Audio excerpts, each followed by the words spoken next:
बिस्मिल्लाहिर्रहमानिर्रहीम। दिल जिस्म का बादशाह है और आज हम दिल की बीमारियों के रिलेटेड जो हमारा अगला टॉपिक है VSD यानी कि ventricular septal defect, hole in the heart, दिल के अंदर जो सुराख होता है, इसके बारे में थोड़ी आगाही फराहम करेंगे। ये वीडियो हम यूनिकेयर के ताउन से मियां अजहर की बदौलत तैयार कर रहे हैं और साथ ही हम अपने उन उसातिज़ा का शुक्रिया अदा करते हैं कि जिनकी टीचिंग की बदौलत आज हम यहाँ पे मरीजों को इस्तेफादा देने की कोशिश कर रहे हैं। इस सिलसिले में चिल्ड्रन हॉस्पिटल के प्रोफेसर मसूद सादिक और NICVD की प्रोफेसर नजमा पटेल और डॉक्टर अब्दुस्तार शेख के हम खुसूसी तौर पर शुक्रगुजार हैं।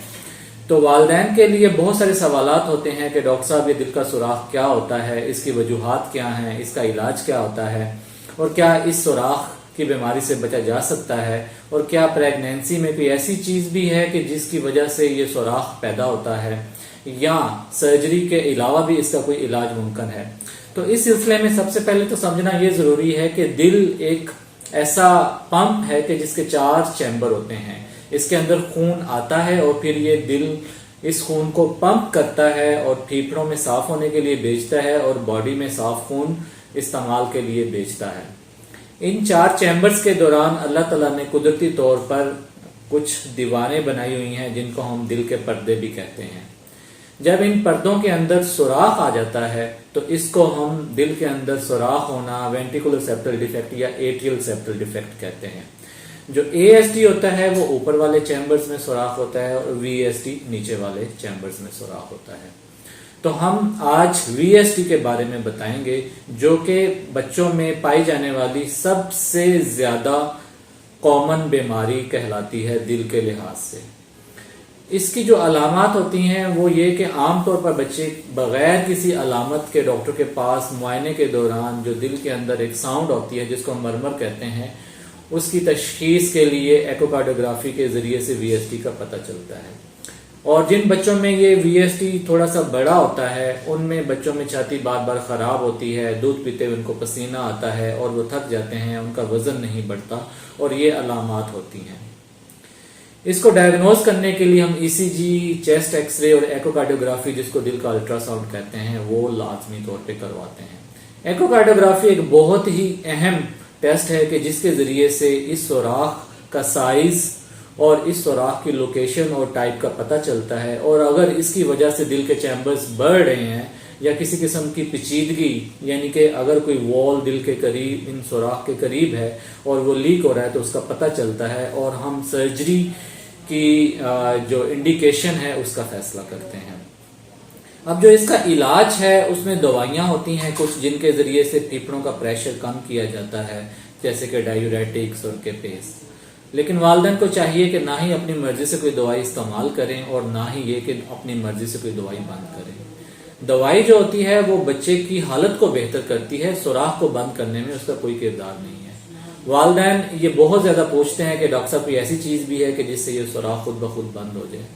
तो अल्लाह ताला ने कुदरती तौर पर बच्चों के अंदर ये सलाहियत रखी है कि अराउंड 35 to 65% केसेस में depending upon the type and size जो स्मॉल और टू मॉडरेट और मस्कुलर VSD होते हैं वो 5 to 8 ईयर्स तक खुद ब खुद ही बंद हो जाते हैं चाहे बच्चा कोई भी मेडिसिन ना ले।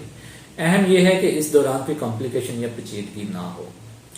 इलाज के लिए 2 तरह की स्ट्रेटजी हो सकती है। या तो ये कि हम ओपन हार्ट सर्जरी के जरिए से इसको बंद करें, दिल के सुराख को रफू करें यानी कि उसको स्टिच करके या एक पेरिकार्डियम का टुकड़ा होता है उसके जरिए से उसको क्लोज कर दें। या ये कि अब खुशकिस्मती से कि पाकिस्तान के अंदर बगैर सर्जरी के भी हम डिवाइस क्लोजर के जरिए से कुछ VSD को बंद कर सकते हैं। लेकिन ये समझना बहुत ज्यादा जरूरी है कि हर किस्म का VSD डिवाइस से बंद नहीं होता और ना ही कुछ ऐसे VSD हैं जो कि सर्जरी के बगैर बंद हो सकते हैं। अब जब इसका ऑपरेशन हो जाता है तो बच्चे आमतौर पर बहुत नॉर्मल जिंदगी गुजारते हैं, लेकिन जरूरी है कि वालिदैन उसका बाकायदा चेकअप करवाते रहें। इसकी पेचीदगियों में यह है कि बाज़ का दिल के अंदर जरासीम आ जाते हैं जिसको हम इन्फेक्टिव एंडोकार्डाइटिस कहते हैं। तो अगर बच्चे को VSD है तो उसके लिए भी डॉक्टर के पास मुआयना करवाते रहना चाहिए। अगला वालिदैन का ये सवाल होता है कि क्या ये दूसरे बच्चों में भी होगा या कोई ऐसी चीज तो नहीं कि जिसकी वजह से ये फैमिली में रन करता है। اگرچہ کہ کوئی کنکلوزیو ایویڈنس اتنا خاص تو نہیں ہے، لیکن پھر بھی کچھ جینیٹک پری ڈسپوزیشن تو ہے کہ یہ فیملی میں رن کرتا ہے، اور اگر ایک بچے کو ہو تو اگلے بچے میں کچھ زیادہ چانس ہوتا ہے، یعنی کہ عام طور پر 1% چانس ہوتا ہے ہارٹ ڈیزیز کا، تو اگر فیملی میں ہو تو 3% تک بھی چانس ہو سکتا ہے کہ یہ زیادہ ہو جائے۔ اس کے علاوہ پریگنینسی میں اگر والدہ عام طور پر جیسے فورن کنٹری میں الکوہل یوز کرتی ہے یا کچھ اینٹی سیزر میڈیسن جو ہوتی ہیں ان کو یوز کریں تو اس کے چانسز کچھ زیادہ ہو جاتے ہیں۔ اس لیے پریگنینسی کے دوران کوئی بھی میڈیسن لینی ہے تو ڈاکٹر سے مشورہ ضرور کریں، اور اگر بچے کو وی ایس ٹی ہے تو پراپر جو سرٹیفائڈ کارڈیالوجسٹ ہیں یا پیڈیاٹیشین ہیں ان سے اس کا معائنہ کروانا چاہیے، اور کسی بھی قسم کے علاج کے سلسلے میں آپ ہم سے بھی رابطہ کر سکتے ہیں، اور پیڈیاٹک کارڈیالوجی کے پوائنٹ آف ویو سے بہت سارے سینٹرز اب گورنمنٹ سیٹ اپ میں بھی موجود ہیں کہ جہاں پہ اس کا علاج ممکن ہے۔ اہم یہ ہے کہ کسی بھی قسم کا ڈیلے نہ کیا جائے اور بچوں کو جلد از جلد ڈاکٹر کے پاس دکھایا جائے۔ بہت شکریہ۔